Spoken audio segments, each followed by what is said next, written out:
You're losing every day. You don't even know it's happening. Not to someone smarter than you. Not to someone with more money or more time. You're losing to someone who knows something you don't.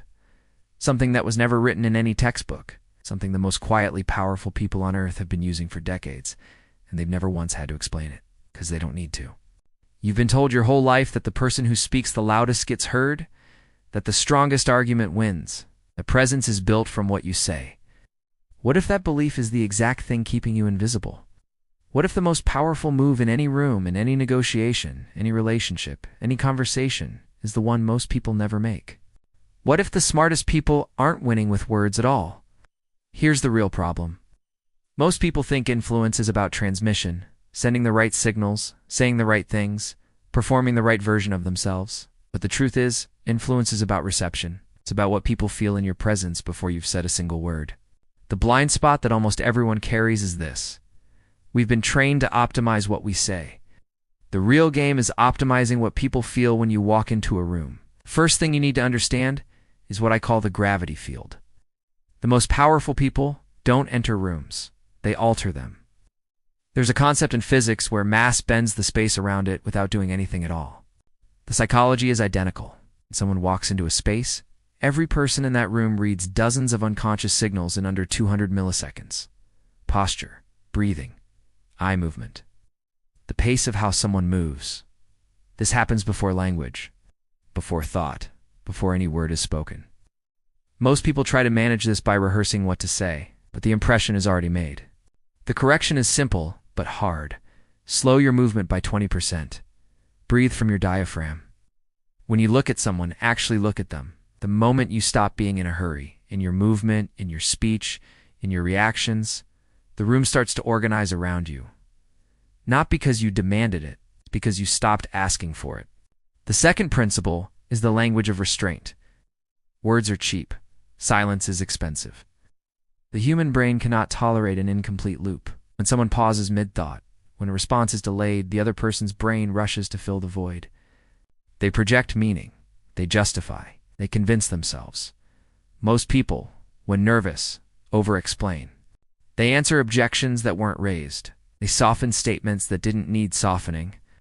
They talk to reassure themselves, not to communicate anything, and that signals anxiety.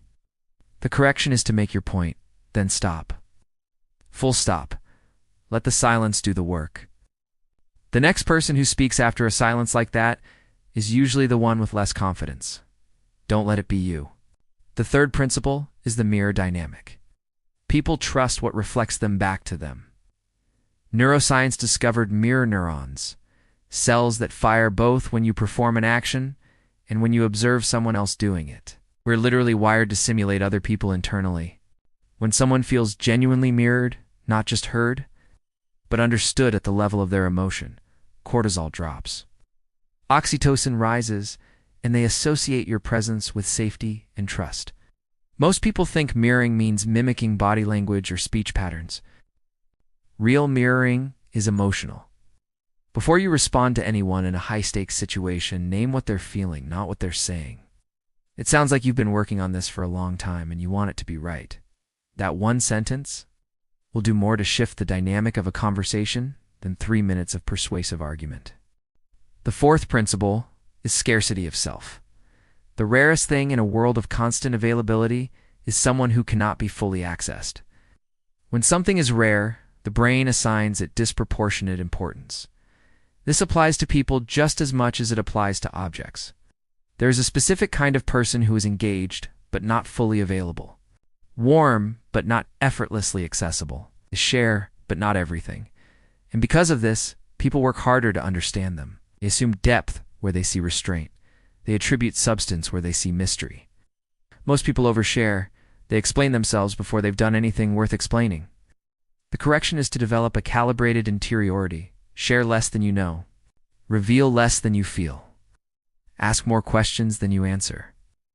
Intrigue is not manufactured mystery. It is the natural result of a person whose inner world is richer than what they choose to display.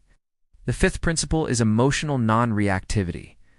The one who reacts least controls most. When you react to a provocation, an insult, an unfair accusation, manipulative comment, You are communicating one thing above everything else. This affected me. You've handed over leverage. Non-reactivity is not suppression. It's not the frozen face of someone white-knuckling their response. It's the genuine psychological state of someone who has decided that no external event has the automatic right to determine their internal state. The mistake people make is going cold or flat, trying to seem unbothered. People feel the suppression. Reads as avoidance, not strength. The correction is to stay warm, stay present, stay engaged, but do not accelerate into any emotion that someone else triggered. The person in the room you cannot provoke, embarrass, or destabilize is the person everyone eventually defers to, not out of fear, out of respect. Now here is where everything shifts. Because underneath every principle we've covered, the gravity, the silence, the mirroring, the scarcity, the non-reactivity, there is one foundation. And most conversations about influence never go here. The foundation is identity-level certainty. The most magnetic quality in a human being is the quiet certainty of someone who no longer needs external validation to know who they are. When someone's sense of self is contingent on approval, on outcomes, on whether people respond the right way, they broadcast it constantly. Through over-explaining, through seeking reaction, through the anxious energy of someone never quite sure they belong. When someone has a settled, grounded, unshakable sense of identity, everything changes. They don't need to perform confidence. Admit it. They don't seek to impress. They simply are. You cannot build this from the outside in. You cannot accumulate enough praise or achievement to make it stick. You build it by having a clear sense of your values, making decisions consistent with those values when no one is watching, and letting your track record of integrity with yourself become the foundation of who you are. But here's the part that changes everything. Everything we've covered has a shadow version, and the shadow version is what separates manipulation from genuine power. Manipulation is influence without integrity. Real power is influence as a byproduct of being. The person who uses silence as a tactic, but has nothing beneath that silence, will eventually be seen through. The person who mirrors people to control them but doesn't actually care, people feel it. The body knows. The nervous system knows. And so the escalation, the deeper level, is this. The secret psychology behind how the smartest people get what they want isn't a set of techniques. It's a fundamental orientation toward other human beings, one of genuine curiosity, genuine respect, and genuine presence. The most powerful person in a room is not the most strategic. They are the most real. They are so settled in themselves that they have nothing to prove, so they can afford to be completely curious about you.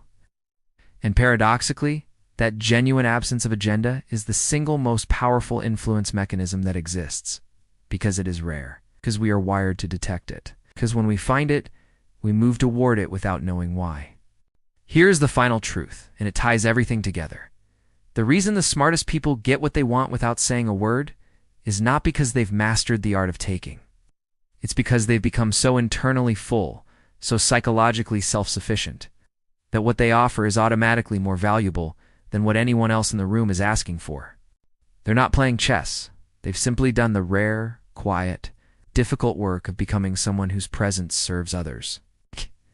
And then they walk into the room and let that becoming speak for them. That's the whole game. Before you close this video, sit with one question. Not what technique can I use tomorrow, but this. What version of myself would I have to become for my presence alone to speak what I want the world to hear? If something in this video cracked something open that you'd been half ignoring about how you show up, about the gap between who you are and who you're becoming, then this did its job. Comment, "I am becoming," if you're ready to do the work most people avoid. Not as a performance. As a declaration to yourself, the world doesn't need more noise, it needs more people who have chosen to go deep.